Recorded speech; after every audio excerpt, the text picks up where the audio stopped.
пока я топаю по Буэнос-Айресу, что-нибудь смешное я вам расскажу наподобие почты. А почему бы и нет? Почта тоже очень смешная история.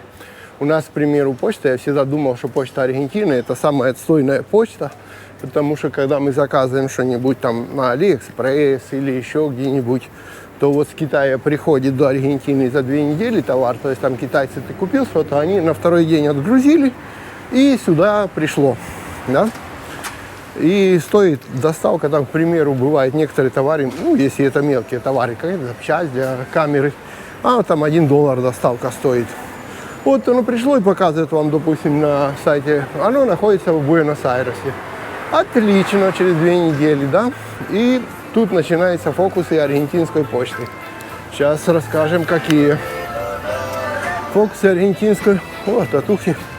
Фокусы аргентинской почты это такие, что ты смотришь, у нас надо делать декларацию, это заходить на сайт почты и указать, что ты ждешь такую-то посылку, надо там написать, что в этой посылке, сколько она стоит, сколько стоит доставка, и если ты там до определенной суммы можешь получить как бы бесплатно, почему я говорю как бы бесплатно, потому что за почтовые услуги в Аргентине ты потом все равно заплатишь, то только не возьмут налог на добавленную стоимость, аргентинский налог на покупку за рубежом, если это там до определенной суммы.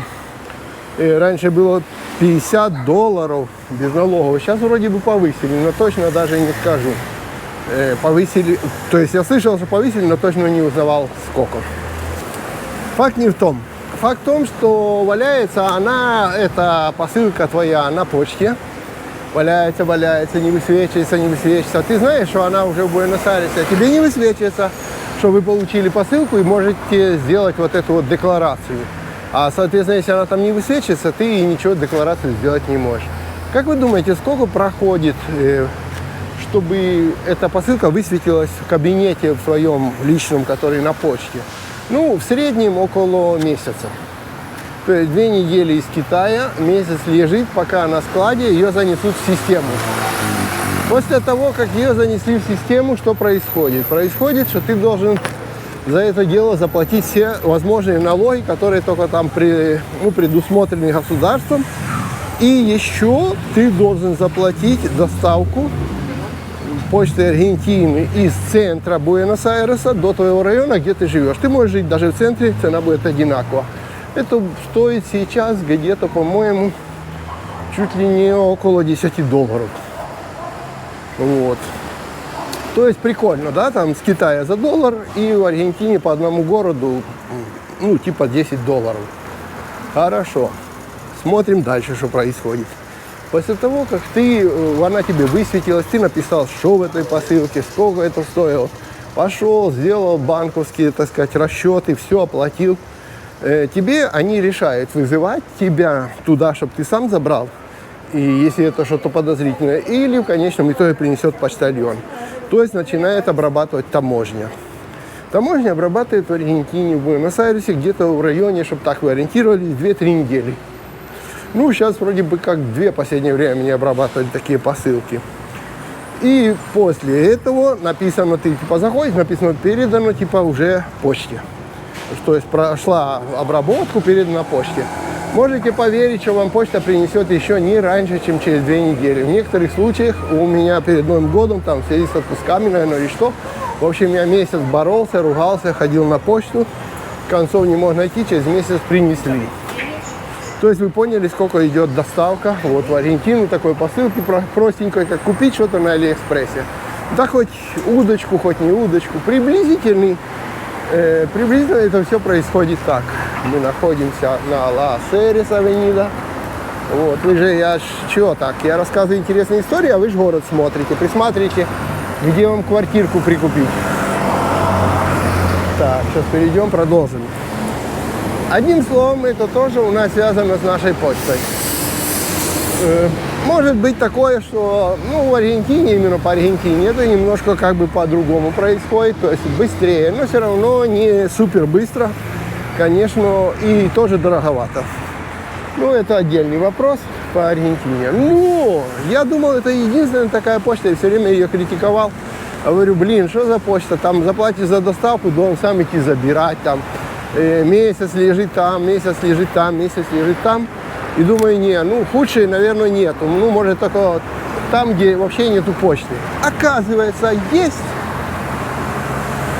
Что случилось? Приехал я из отпуска, беру свой компьютер, который самый у меня такой ноутбук, мне очень нужный. А в нем, не знаю, то ли я там что-то его не так закрыл, то ли он сам по себе немножко решил подвести меня. И в нем случилось то, что у него пошли полосы и пропал, ну, в общем, экран навернулся, матрица навернулась. И я им пользуюсь, но пользуюсь только подключая обычный монитор. Обычный здоровый монитор. Мне, конечно, для видео я и так подключал обычный монитор, но мне было удобно на двух. А теперь только на обычном мониторе. И думаю, надо же купить себе матрицу и поменять. Все-таки ноутбук есть ноутбук. Не будешь ты, если куда-то тебе надо поехать, еще за собой обычный монитор таскать. Решил я, как будем покупать. А это было сразу Новый год, все вот эти вот праздники. То есть мы приехали перед Новым годом с отпуска. Думаю, надо поинтересоваться. Поинтересовался в одних друзей, которые мне, бывает, с Америки что-то достают. Или с Китая через них, им заплатишь немножко. И они доставляют. Типа микрофоны мне доставили, все. Ну как немножко, нормально. То есть все зависит от посылки. Но факт в том, что они гарантируют, что они ее доставят и все в таком духе. Как-то у них свои там связи, через кого они передают, не знаю. Но они были в отпуске, и я думаю, так, а ну-ка позвоню, есть у меня контакты в Штатах. Позвоню я в Штаты, попрошу мне купить и выслать такой монитор. Показал им там на Амазоне, который мне матрица, которая мне нужна для моего ноутбука. И говорю, купите, вышлите, и потом расплатимся с этим делом. И тут начинается прикол. То, что они купили на Амазоне, это не значит, что оно там валялось на Амазоне. То есть его начали им доставлять с Китая. Знал бы, уже бы там бы прикупил. А у нас просто очень дорого. У нас все в разы дороже. Соответственно, решил, думаю, может, чуть дешевле мне будет. Вот. Пришло через быстренько. Ну, знаете, как я и говорю, с Китая же быстро отправляет. В Штаты моя матрица пришла частной почтой. И решили мне этой частной почтой, той же самой, там как-то она ИСПС, не знаю, как она там правильно называется, я сейчас иду по улице, в компьютере там написано. Решили же мне эту же посылку так же само отправить типа на мой адрес в Аргентину. И начинается прикол. Первый прикол, мне звонит, говорит, слушай, ты не представляешь, не смог сегодня, говорит, отдать на почте вот этой частной посылку, чтобы улетела в Буэнос-Айрес. Почему? Ну, спросили, что там, я сказал, что там матрица для этого самого, для ноутбука. Говорит, ну она же светится. Ну да, светится. Ну, значит, у нее лампочки есть. Да, лампочки, значит, наверное, есть. Я же не знаю, как сейчас устроены современные матрицы. Ну, а девушка говорит, ну раз светится, значит, есть лампочки. А теперь, говорит, объясни, а в них, скажи, химические газы существуют в этих лампочках или нет? Человек говорит, да я не знаю, из чего состоит матрица и как она, почему она светится и все. А ты пойди узнай, бо мы не знаем, можно самолетом отправлять или надо кораблем отправлять. Блин. Она говорит, а где я узнаю? Ну а где ты купил? В Китае. Ну спросил в Китае. Да как же, я, говорит, в Китае, кто знает, есть у них газ или нет в этих лампочках. А для какого-то компьютера, ну, говорит, допустим, там, до Деля. Ну, говорит, звони на фирму Dell, узнавай, есть у них газ в лампочках в этом самом или нет. Одним словом, говорит, это происходило около 40 минут. В конечном итоге я сказал, что приду в следующий раз, пойду я, говорит, узнавать за газ.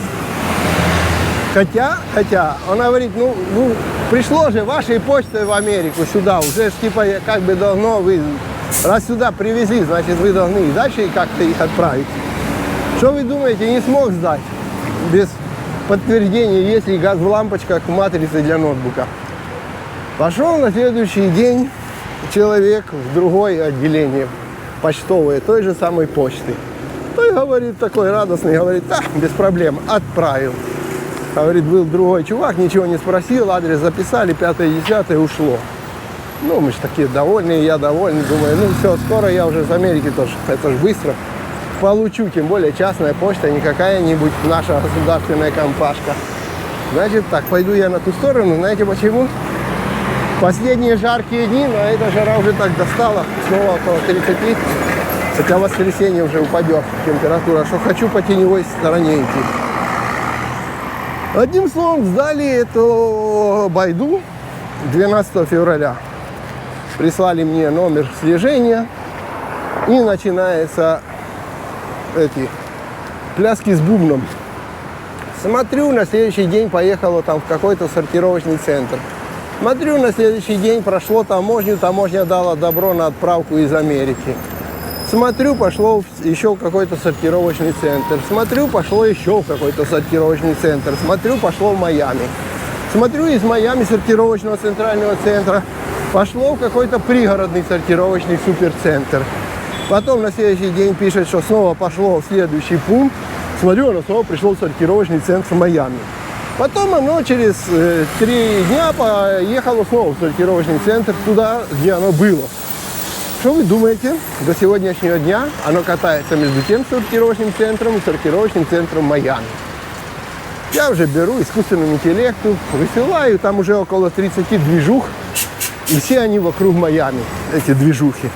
Высылаю все эти движухи, говорю, как ты думаешь, что это? А, да блин, 100% потеряли, говорит. И вот эту фигню, блин, туда-сюда тычут. Надо, говорит, уже писать запрос на розыск посылки, бо прошло больше месяца. Уже можно писать письмо, ну, типа, запрос такой, там, им на имейл или звонить на телефонную горячую линию на розыск посылки, пускай подтвердят, где она. Это значит, с 12-го, сегодня у нас какое там, 19-е, больше месяца, неделя, а моя посылка на частной почте Америки ездит вокруг Майами. Я так думаю, я, наверное, ее уже не увижу. Я туда попросил человека сходить или позвонить, или спросить, где же посылка. Ребята, в конечном итоге вчера мне написал, что да, я пошел на почту, спросил, они сказали, что движуха какая-то странная, мол, типа вокруг твоей посылки, так что, говорит, звони там, типа, в какой-то справочный центр, еще куда-то, пускай там, типа, блин, ее попробуют найти. Вот, это я вам рассказал, что, оказывается, существует не только аргентинская почта, существует еще частная американская почта. Как вы думаете, это потому, что они так вот всегда так работают? Или это какой-то частный случай только со мной? Или это потому, что они начали мексиканцев выгонять, им приходится теперь самим там работать, а сами работать не умеют? А мексиканцы теперь все в бегах после их прихода нового и борьба с иммигрантами. Ну, что-то такое происходит, такая движуха. Но самое интересное, если бы действительно потеряли, ну, написали бы, что типа, блин, уже потеряли и все. Мне так было один раз, что клиент, которому я послал посылку, прислал мне извещение, что посылку украли при разгрузке грузовика в каком-то там центре. Ему такое извещение пришло, типа, что, и говорит, видишь, ну, ты не виноват, говорит, но на почти украли, говорит, посылку при разгрузке грузовик. В общем, обокрали и чао. Моя посылка, говорит, там, ну так бы идти. Эти могли бы написать человеку, что, к примеру, смотри, потеряли мы ее или там украли у нас ее, и что-нибудь. Нет, они каждый день печатают о том, что она куда-то движется. Но уже даже искусственный интеллект говорит, что-то странное, движухи, говорит, она уже в одних и тех же центрах побывала по 5 раз. Так что, народ, отпишитесь, у вас такие вещи бывали или нет? И как ваше мнение, получу я в конечном итоге эту матрицу для своего ноутбука? Или придется втридорого переплатить в 5 раз, но купить ее здесь прямо в Буэнос-Айресе, чтобы при тебе поставили, и ты уже точно знал? А то получится так, знаете, как говорят, скупой платит дважды. Хотел сэкономить, уже давно имел, а так вот сэкономить. До сих пор вокруг Майами катается. Так, Буэнос-Айрес вы посмотрели, жара скоро у нас закончится, во всяком случае по прогнозу погоды. В воскресенье должен прийти холодный фронт с Мар-дель-Платы, южный фронт, и накрыть нас уже таким, ну, как-никак 21 числа у нас официально заканчивается лето. У нас по 21 числам. И начнется осень. Ну, осень тоже хорошо. Грибной сезон. Будем ездить за грибами, показывать путешествия по Аргентине. Не забудьте про лайки, про подписки и все в таком духе.